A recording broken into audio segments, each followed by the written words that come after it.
ધોરણ 8 પ્રકરણ 13 અગાઉના વિડીયોમાં આપણે ધ્વનિ વિશેની પ્રાથમિક માહિતી મેળવી. ધ્વનિ કેવી રીતે ઉત્પન્ન થાય છે અને કયા કયા સાધનો ધ્વનિ ઉત્પન્ન કરે છે તેની પણ માહિતી મેળવી. હવે જોઈએ આગળ. તમે પોતાના કાનને લાકડી કે ધાતુના કોઈ લાંબા ટેબલને એક છેડા પર રાખીને તથા તેમના પોતાના મિત્રને બીજા છેડા પર ધીમેથી ઘસવાનું કહીને પણ ઉપરની પ્રવૃત્તિ કરી શકો છો.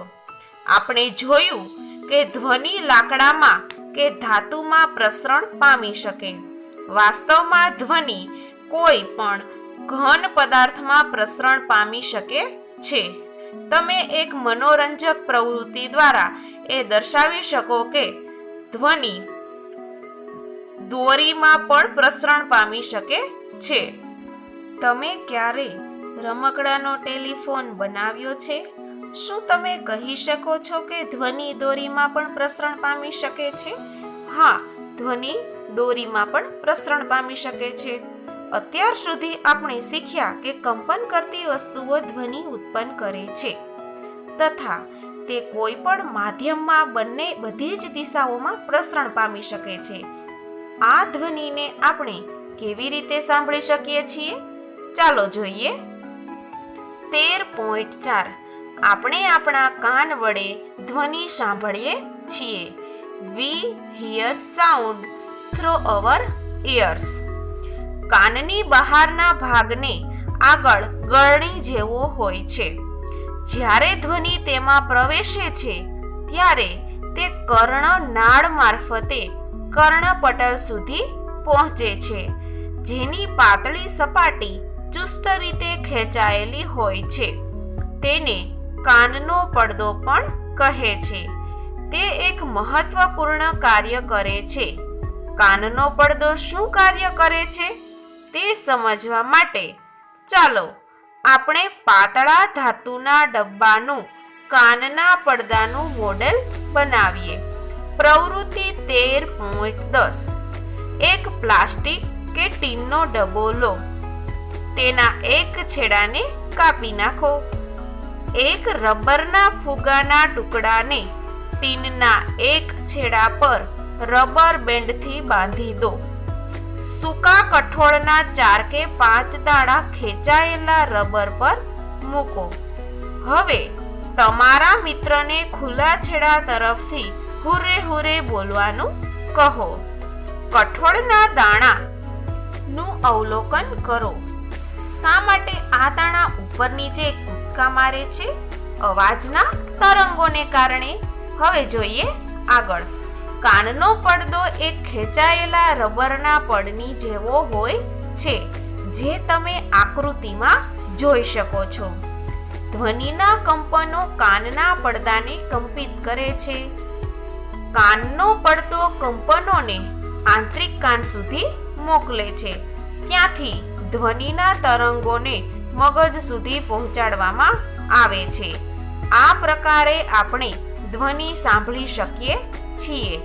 તમે ધોરણ 6 માં ભણી ગયા છો કે કાનમાં 3 પ્રકારના હાડકાં પણ હોય છે: હથોડી, એરણ અને પેંગડું, જે સાંભળવાની ક્રિયામાં મહત્વની ભૂમિકા ભજવે છે. અહીં કાનની રચના તમે વ્યવસ્થિત રીતે જોઈ શકો છો. તેમાં કર્ણનાળ જોવા મળે છે. આ ઉપરાંત બાહ્ય કર્ણ પલ્લવ દ્વારા કર્ણનાળમાંથી શરૂ થાય છે. ત્યારબાદ અંદર તમને સફેદ રંગ એ હથોડી, એરણ અને પેંગડું બતાવે છે અને અંતઃકર્ણની આકૃતિ પણ તમે જોઈ શકો છો. હવે જોઈએ આગળ. પહેલીએ કહ્યું, આપણે આપણા કાનમાં ક્યારેય તીક્ષ્ણ, અણીદાર કે સખત વસ્તુ નાખવી જોઈએ નહીં. તે કાનના પડદાને નુકસાન કરી શકે છે, જેનાથી શ્રવણ એટલે કે સાંભળવાની શક્તિ ઓછી થઈ શકે છે. 13.5 કંપનનો કંપ વિસ્તાર, આવર્તકાળ અને આવૃત્તિ. Amplitude, time period and frequency of vibration. આપણે શીખી ગયા છીએ કે કોઈ પણ પદાર્થની વારંવાર આમ તેમ ગતિ કરવાને પદાર્થનું દોલન કહે છે, એટલે કે કંપન કહે છે. આ ગતિને દોલિત ગતિ ઓસિલેટરી મોશન કહે છે. તમે તમારા અગાઉના વર્ગોમાં દોલિત ગતિ અને તેના આવર્તકાળ વિશે શીખી ગયા છો. 1 સેકન્ડ દીઠ થતા દોલનોની સંખ્યાને દોલનની આવૃત્તિ કહે છે.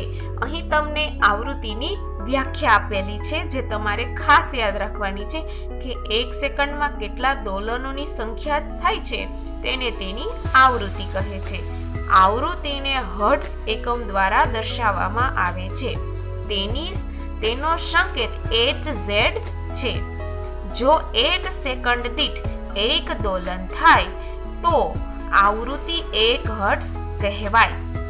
જો એક પદાર્થ 1 સેકન્ડમાં 20 વખત દોલન પૂરા કરે તો તેની આવૃત્તિ શું હશે? 20 હર્ટ્ઝ. તમે ધ્વનિ ઉત્પન્ન કરતા પદાર્થને જોયા વગર ઘણા પરિચિત ધ્વનિ એટલે કે અવાજને ઓળખી શકો છો. તે કેવી રીતે શક્ય બને છે? તે માટે આપણે આવશ્યક છે કે ધ્વનિ અલગ અલગ પ્રકારના હોય. તમે ક્યારે વિચાર્યું છે કે કયા પરિબળો તેમને અલગ પાડે છે?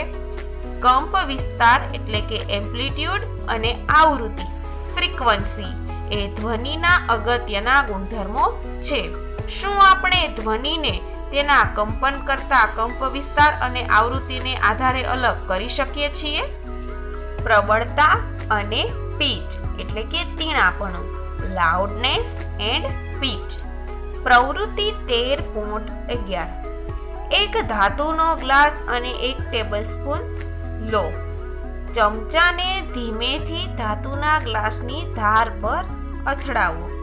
હવે તેમાં ઉત્પન્ન થતો ધ્વનિને સાંભળો.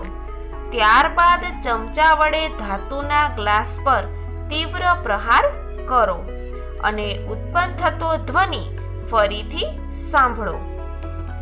જ્યારે ગ્લાસ પર તીવ્ર પ્રહાર થયો ત્યારે શું ધ્વનિ મોટો સંભળાય છે? હવે ગ્લાસની ધારને સ્પર્શે તે રીતે એક થર્મોકોલનો નાનો દડો લટકાવો. આકૃતિ 13.17 તમે જોઈ શકો છો. ગ્લાસ પર પ્રહાર કરીને તેને કંપિત કરો. દડો કેટલો દૂર સ્થાનાંતરિત થાય છે તે જુઓ. દડાનું સ્થાનાંતર તે ગ્લાસના કંપનના કંપ વિસ્તારનું માપ છે. હવે ગ્લાસ પર ધીમેથી પ્રહાર કરો અને પછી થોડા જોરથી પ્રહાર કરો. આ બંને કિસ્સામાં કંપનના કંપ વિસ્તારની સરખામણી કરો. કયા કિસ્સામાં કંપ વિસ્તાર વધારે મોટો છે જ્યારે જોરથી પ્રહાર કરીએ ત્યારે? ધ્વનિની પ્રબળતા ધ્વનિ ઉત્પન્ન કરતા કંપનના કંપ વિસ્તારના વર્ગના સમપ્રમાણમાં હોય છે. ઉદાહરણ તરીકે જો કંપ વિસ્તાર બમણો કરવામાં આવે તો પ્રબળતા 4 ગણી બને છે. પ્રબળતા ડેસિબલ ડીબી એકમમાં દર્શાવવામાં આવે છે. નીચેનું કોષ્ટક જુદા જુદા અભિગમોમાંથી આવતા ધ્વનિની પ્રબળતાનો ખ્યાલ આપે છે. સામાન્ય શ્વાસ તેની પ્રબળતા 10 ડેસિબલ હોય છે. ગુપસુપ તેની પ્રબળતા 30 ડેસિબલ. સામાન્ય વાતચીત કે વાર્તાલાપ 60 ડેસિબલ. વ્યસ્ત ટ્રાફિક 70 ડેસિબલ. સરેરાશ ફેક્ટરી 80 ડેસિબલ. 80 ડેસિબલથી વધારે પ્રબળ ધ્વનિ શારીરિક રીતે કષ્ટદાયક હોય છે. ધ્વનિની પ્રબળતા તેના કંપ વિસ્તાર પર આધાર રાખે છે. જો કંપનનો કંપ વિસ્તાર વધારે હોય તો ઉત્પન્ન થતો ધ્વનિ મોટો હોય છે. જ્યારે કંપ વિસ્તાર નાનો હોય ત્યારે ઉત્પન્ન થતો ધ્વનિ નબળો કે મંદ હોય છે. ચાલો જોઈએ હવે આગળ. કોઈ બાળકના ધ્વનિની સરખામણી પુખ્ત વ્યક્તિના ધ્વનિ સાથે કરો. શું ત્યાં કોઈ તફાવત છે? જો બે ધ્વનિ સમાન રીતે જોરથી મોટેથી બોલાયેલા હોય તેમ છતાં તેઓ કેટલીક રીતે જુદા પડે છે. ચાલો આપણે જોઈએ કેવી રીતે તે જુદા પડે છે. પૂછો, હું આશ્ચર્યચકિત છું કે મારો અવાજ મારા શિક્ષકના અવાજથી જુદો છે. ધ્વનિનું તીણાપણું પીચ એ તેની આવૃત્તિ નક્કી કરે છે. જો કંપનની આવૃત્તિ વધારે હોય તો આપણે કહીએ છીએ કે અવાજ તીણો છે, તેની પીચ વધારે છે. જો કંપનની આવૃત્તિ ઓછી હોય તો આપણે કહીએ છીએ કે ધ્વનિની પીચ એટલે કે તીણાપણું ઓછું છે. ઉદાહરણ તરીકે ડ્રમ એ ઓછી આવૃત્તિથી કંપન કરે છે, તેથી તેઓ ઓછા પીચવાળો ધ્વનિ ઉત્પન્ન કરે છે. જ્યારે બીજી બાજુ સિસોટીની આવૃત્તિ વધારે હોય છે, તેથી તે વધારે પીચવાળો ધ્વનિ ઉત્પન્ન કરે છે. પક્ષી ઉચ્ચ પીચવાળો ધ્વનિ ઉત્પન્ન કરે છે, જ્યારે સિંહની ગર્જનાનો પીચ ઓછો હોય છે. જો કે સિંહની ગર્જના ઘણી વખત પ્રબળ હોય છે, જ્યારે પક્ષીઓનો ધ્વનિ દુર્બળ હોય છે. આપણે દરરોજ બાળકો અને પુખ્ત વ્યક્તિઓનો અવાજ સાંભળીએ છીએ. શું તમને તેના અવાજમાં કોઈ તફાવત જોવા મળે છે? શું તમે કહી શકો છો કે બાળકના ધ્વનિની આવૃત્તિ એ પુખ્ત વ્યક્તિના ધ્વનિની આવૃત્તિ કરતાં વધારે હોય છે? સામાન્ય રીતે સ્ત્રીના અવાજની આવૃત્તિ વધારે હોય છે, જ્યારે પુરુષના અવાજ કરતાં તે તીણો હોય છે. હવે જોઈએ 13.6 શ્રાવ્ય અને અશ્રાવ્ય ધ્વનિ, ઓડિયબલ એન્ડ ઇનઓડિયબલ સાઉન્ડ. આપણે જાણીએ છીએ કે ધ્વનિની ઉત્પત્તિ માટે આપણે કંપન કરતા પદાર્થની જરૂર પડે છે. શું આપણે બધા જ કંપન કરતા પદાર્થોની ધ્વનિ સાંભળી શકીએ છીએ? હકીકત એ છે કે 20 કંપન પ્રતિ સેકન્ડ એટલે કે 20 હર્ટ્ઝ કરતાં ઓછી આવૃત્તિવાળા ધ્વનિ મનુષ્યના કાન વડે પારખી શકાતા નથી. આવા ધ્વનિ અશ્રાવ્ય ધ્વનિ કહેવાય છે. અહીં તમારે ખાસ યાદ રાખવાનું છે કે 20 કંપન પ્રતિ સેકન્ડ એટલે કે 20 હર્ટ્ઝથી ઓછી આવૃત્તિ વાળા જેટલા ધ્વનિ હોય તે મનુષ્યના કાન છે એ પારખી શકતા નથી. એટલે કે આપણે આટલા સૂક્ષ્મ ધ્વનિને આપણે સાંભળી શકતા નથી. આવા ધ્વનિ અશ્રાવ્ય ધ્વનિ કહેવાય છે. બીજી બાજુ 20,000 કંપન પ્રતિ સેકન્ડ એટલે કે 20 હર્ટ્ઝ કરતા વધારે આવૃત્તિવાળા ધ્વનિ પણ મનુષ્યના કાન માટે અશ્રાવ્ય છે. આમ મનુષ્યના કાન માટે શ્રાવ્ય આવૃત્તિની પહોંચ મર્યાદા આશરે 20 હર્ટ્ઝથી 20,000 હર્ટ્ઝ છે. અમુક પ્રાણીઓ 20,000 હર્ટ્ઝથી વધારે આવૃત્તિવાળા ધ્વનિ પણ સાંભળી શકે છે. શ્વાન એટલે કે ડોગ, કૂતરો આ ક્ષમતા ધરાવે છે. પોલીસ કર્મીઓ ઉચ્ચ આવૃત્તિવાળો ધ્વનિ ઉત્પન્ન કરવા વાળી સિસોટીનો ઉપયોગ કરે છે, જે શ્વાન સાંભળી શકે છે, પરંતુ મનુષ્ય સાંભળી શકતા નથી. ઘણા તબીબી સમસ્યાઓની તપાસ કરવા માટે અને પગેરું મેળવવા માટે 20,000 હર્ટ્ઝથી ઉચ્ચ આવૃત્તિ પર કાર્ય કરતા અલ્ટ્રાસાઉન્ડ સાધનોથી આપણે પરિચિત છીએ. હવે જોઈએ 13.7 ઘોંઘાટ અને સંગીત, નોઇસ એન્ડ મ્યુઝિક. આ બંનેમાં શું ફરક છે? ચાલો આપણે જોઈએ. આપણી આસપાસ આપણે વિવિધ પ્રકારની ધ્વનિ સાંભળીએ છીએ. શું આ ધ્વનિ હંમેશા ખુશી આપે છે? શું ક્યારેય ધ્વનિ તમારા માટે અગવડનું કારણ બને છે? અમુક ધ્વનિ કાન માટે રુચિકર લાગે છે, જ્યારે અમુક ધ્વનિ લાગતા નથી. ધારો કે તમારા પાડોશમાં બાંધકામ કન્સ્ટ્રક્શન ચાલી રહ્યું છે. શું કન્સ્ટ્રક્શન સ્થળ પરથી આવતો ધ્વનિ રુચિકર લાગે છે? ના. શું તમે બસ કે ટ્રકના હોર્ન દ્વારા ઉત્પન્ન થતો ધ્વનિ માણો છો? શું તમને તે ગમે છે? આવા અરુચિકર ધ્વનિને ઘોંઘાટ એટલે કે નોઇસ કહેવાય છે. ક્લાસરૂમમાં જો બધા જ વિદ્યાર્થીઓ એક સાથે બોલે તો ઉત્પન્ન થતો ધ્વનિ શું કહેવાય? ઘોંઘાટ કહેવાય. બીજી બાજુ સંગીતના વાદ્યો દ્વારા ઉત્પન્ન થતો ધ્વનિ તમે માણો છો, તમે આનંદ લો છો. સંગીતનો ધ્વનિ મ્યુઝિકલ સાઉન્ડ એ કાનને ખુશી આપે છે. હાર્મોનિયમ વડે ઉત્પન્ન થતો ધ્વનિ એ સંગીત ધ્વનિ છે. સિતારનો તાર પણ સંગીત ધ્વનિ છે. પરંતુ જો સંગીત ધ્વનિ પણ વધુ મોટો બને તો શું તે કર્ણપ્રિય રહેશે? ના, તે પણ ઘોંઘાટ બની જશે. હવે જોઈએ 13.8 ધ્વનિ પ્રદૂષણ, નોઇઝ પોલ્યુશન. તમે હવાના પ્રદૂષણ વિશે જાણો છો. હવામાં અનિચ્છનીય વાયુઓ અને કણોની હાજરી હવાનું પ્રદૂષણ કહેવાય છે. તે જ રીતે પર્યાવરણમાં અતિશય અને અનિચ્છનીય ધ્વનિની હાજરી એ ધ્વનિનું પ્રદૂષણ કહેવાય છે. તમે ધ્વનિ પ્રદૂષણના થોડા સ્ત્રોતોની યાદી બનાવી શકો છો. મોટે ભાગે ધ્વનિ પ્રદૂષણોના મુખ્ય કારણો વાહનોના અવાજ, વિસ્ફોટ જેવા ફટાકડાનું ફૂટવું પણ સામેલ છે, મશીનો, લાઉડસ્પીકર વગેરે. ઘરમાં કયા સ્ત્રોતો ધ્વનિ ઉત્પન્ન કરી શકે છે? મોટા અવાજથી ચાલતા ટેલિવિઝન અને ટ્રાન્ઝિસ્ટર રેડિયો, રસોઈ ઘર કિચનના થોડાક ઉપકરણો, કુલર, એર કન્ડિશનર બધા જ ધ્વનિ પ્રદૂષણ ઉત્પન્ન કરવામાં ફાળો આપે છે. એટલે કે આપણા ઘરે પણ ઘણા બધા એવા સાધનો છે કે જે ધ્વનિનું પ્રદૂષણ કરે છે. ધ્વનિના પ્રદૂષણની હાનિઓ કઈ છે? What are the harm of noise pollution? શું તમે જાણો છો કે તમારી આસપાસ અતિશય ઘોંઘાટની હાજરી અનેક સ્વાસ્થ્ય સંબંધિત સમસ્યાઓનું કારણ બને છે?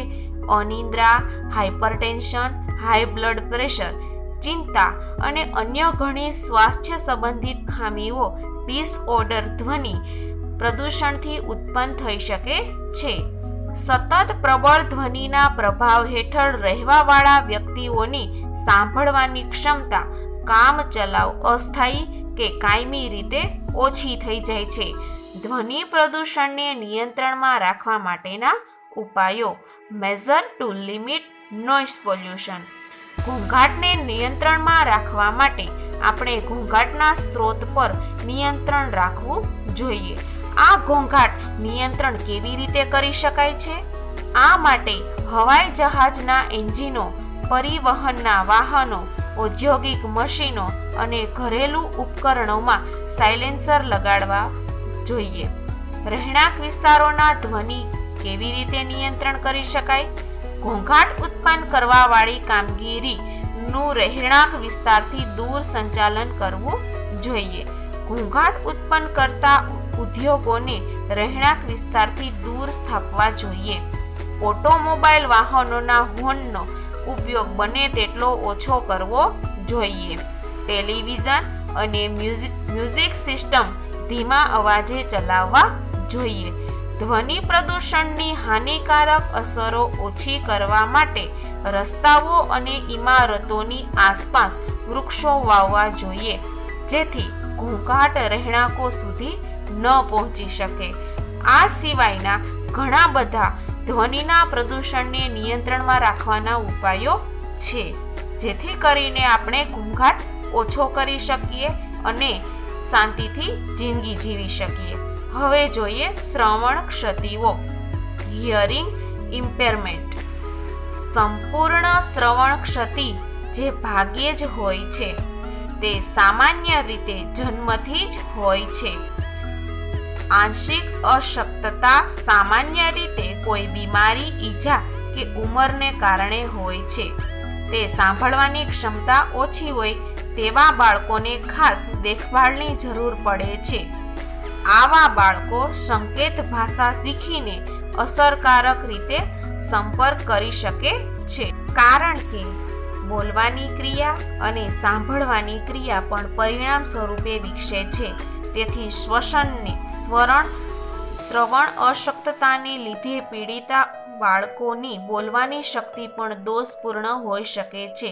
પ્રૌદ્યોગિક સાધનોએ શ્રવણ ક્ષતિગ્રસ્ત વ્યક્તિઓના જીવનની ગુણવત્તામાં સુધારાને શક્ય બનાવી દીધું છે.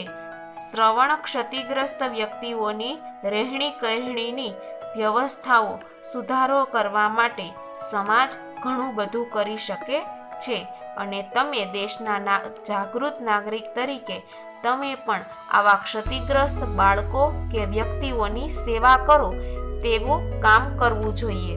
હવે જોઈએ આગળ. શું તમે જાણતા હતા કે ભારતમાં હૈદરાબાદની નજીક ગોલકુંડા નામનો એક ભવ્ય કિલ્લો છે?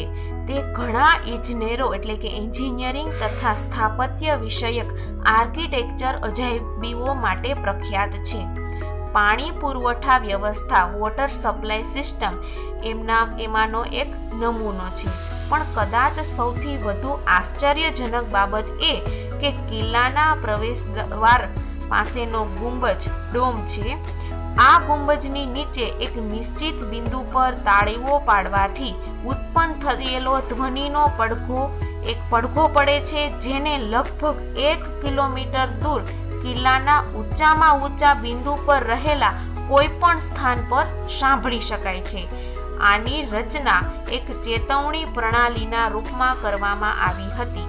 જો કોઈ સુરક્ષાકર્મી કિલ્લાની બહાર રહસ્યમય હિલચાલ જોતો હોય ત્યારે ગુંબજના એક નિશ્ચિત બિંદુ પર તાળી વગાડતો હતો અને કિલ્લાની અંદરનું સૈન્ય સંભવિત ખતરા સામે સતર્ક થઈ જતું હતું.